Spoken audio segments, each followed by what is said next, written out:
سکندر اعظم کے بعد اس کی سلطنت 3 حصوں میں تقسیم ہو گئی۔ اس کے جاتے ہی آزادی کی ایک تحریک ٹیکسلا سے شروع ہوئی۔ اس تحریک کا روح رواں کوتلیہ تھا، جبکہ اس کا لے پالک بیٹا چندر گپت موریہ اس کا جانشین بنا۔ چندر گپت موریہ نے سکندر کے جاتے ہی آزادی کی مسلح تحریک شروع کی اور ملتان اور سندھ کے علاقوں میں اپنا اقتدار قائم کر لیا۔ بعض روایات کے مطابق چندر گپت موریہ نے 320 قبل مسیح میں اقتدار سنبھالا۔ سکندر اعظم کے بعد ایک اور یونانی بادشاہ سلیوکس نے سندھ پر حملہ کیا۔ بعض روایت کے مطابق اس کے حملے کامیاب رہے، لیکن اس کی راجدھانی باختر میں بغاوت ہونے کی وجہ سے اس نے چندر گپت سے معاہدہ کے تحت افغانستان سے ملتان تک کے علاقے اس کے حوالے کر دیے اور خود واپس باختر چلا گیا۔ مزید یہ کہ اس نے اپنی بیٹی کی شادی بھی چندر گپت موریہ سے کر دی۔ کہا جاتا ہے کہ یہ شادی بھی ملتان میں ہی ہوئی۔ 300 قبل مسیح میں چندر گپت نے اقتدار چھوڑا۔ اس کے بعد اس کا بیٹا بندوسارا تخت نشین ہوا۔ بندوسارا بھی سلطنت کو پھیلانے میں لگا رہا۔ بندوسارا کے بعد اس کا بیٹا اشوک، جو کہ بعد میں اشوک اعظم کے نام سے مشہور ہوا، 268 قبل مسیح میں اقتدار میں آیا۔ اس کی اقتدار کی سرحدیں قدیم یونان سے لے کر ہمالیہ تک اور بنگال سے لے کر بلوچستان کے جنوب مغربی علاقوں تک پھیلی ہوئی تھی۔ چند شمالی علاقہ جات کے علاوہ موجودہ پاکستان کا پورا علاقہ اس کے زیر لگیں تھا۔ اشوک اعظم ہندوستان کی تاریخ میں ایک بہت ہی عظیم بادشاہ گزرا۔ اس کو بھی شروع میں اپنی سلطنت کو وسیع کرنے کا جنون تھا، لیکن کالنگا کی لڑائی کے بعد اس نے امن اور آشتی کا راستہ اپنایا اور بدھ مت مذہب اختیار کر لیا۔ اس کے دور میں بدھ مت مذہب نے بہت ترقی کی۔ اس کے دور حکومت میں بھکشوؤں کے لیے 84,000 مٹھ تعمیر کرائے، جن میں بھکشو رہائش پذیر ہوتے تھے اور اخراجات شاہی خزانے سے ادا کیے جاتے تھے۔ اس کے علاوہ اس نے اپنے 36 فرامین بڑے بڑے ستون نما پتھروں پر کندہ کرا کر عوامی مقامات پر لگوائے۔ یہ ستون لاٹھ کہلائے۔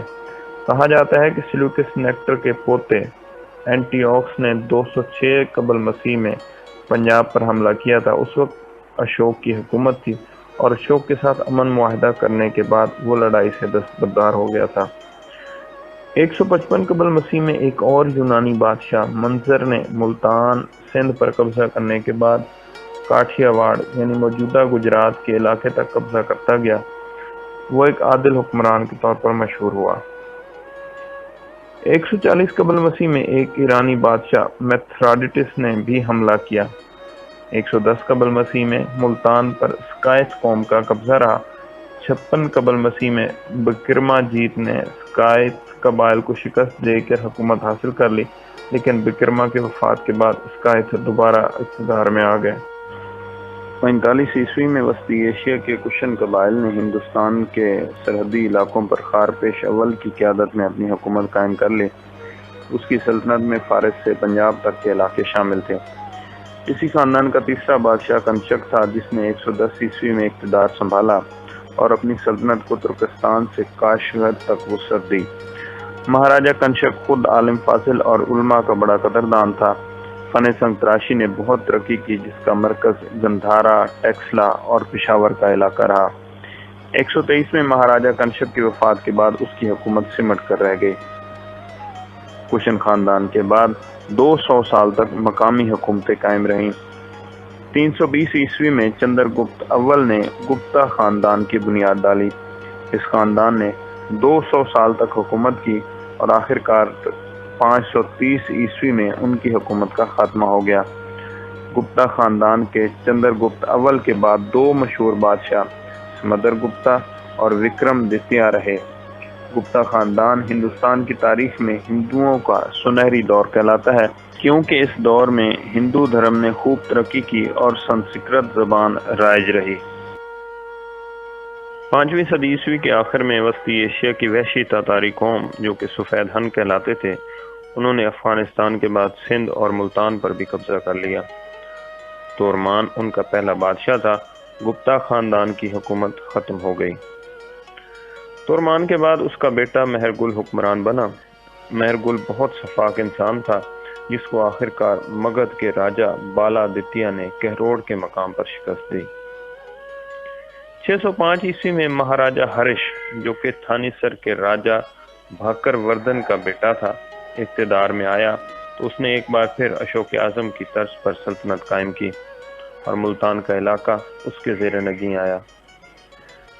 مشہور چینی سیاح ہیون سانگ جو کہ ہندوستان میں 14 سال تک رہا، اس نے 8 سال ہرش کی سلطنت میں گزارے۔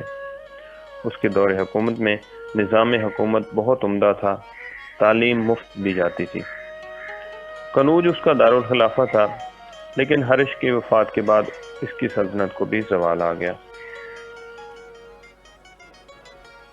7ویں صدی عیسوی کے شروع میں سندھ اور ملتان پر رائے خاندان کے راجا سہارس کی حکومت تھی۔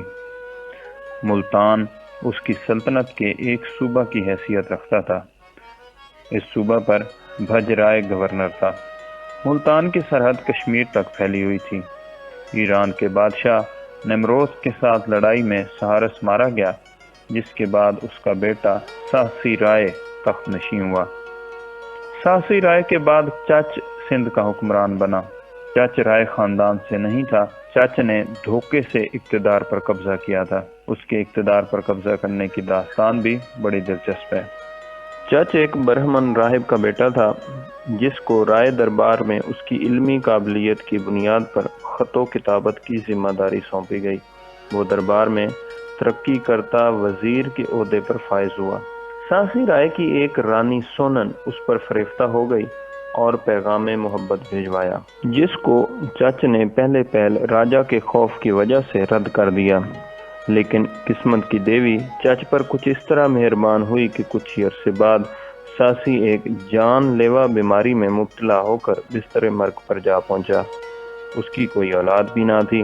رانی نے ایک بار پھر پیغام بھجوایا کہ اقتدار حاصل کرنے کا یہ اچھا موقع ہے۔ چچ نے موقع سے فائدہ اٹھایا اور رانی کی مدد سے تخت پر قبضہ کر لیا۔ سہسی رائے کے ایک بھائی مہرت نے، جو کہ ریاست چندور کا راجا تھا، چچ پر حملہ کر دیا، لیکن قسمت کی دیوی چچ پر مہربان رہی اور سہسی کے بھائی کو بھی شکست ہوئی۔ یوں چچ سندھ کا بلا شرکت غیر حکمران بن گیا۔ اس کے بعد چچ نے ملتان کے گورنر بھجرائے پر بھی حملہ کر دیا۔ بھجرائے نے کشمیر کے راجا سے مدد طلب کی، لیکن ضائع گئی۔ آخر کار چچ کو صلح کی پیشکش کی۔ بھجرائے کو ملتان چھوڑنے کی عوض جان بخشی دی گئی۔ 678 عیسوی میں چچ کے مرنے کے بعد راجا داہر تخت نشین ہوا اور اس کا بھتیجا گوڑ سنگھ ملتان کا حاکم مقرر ہوا۔ بعض کتابوں میں اس کا نام گور سن بھی لکھا ہوا ہے۔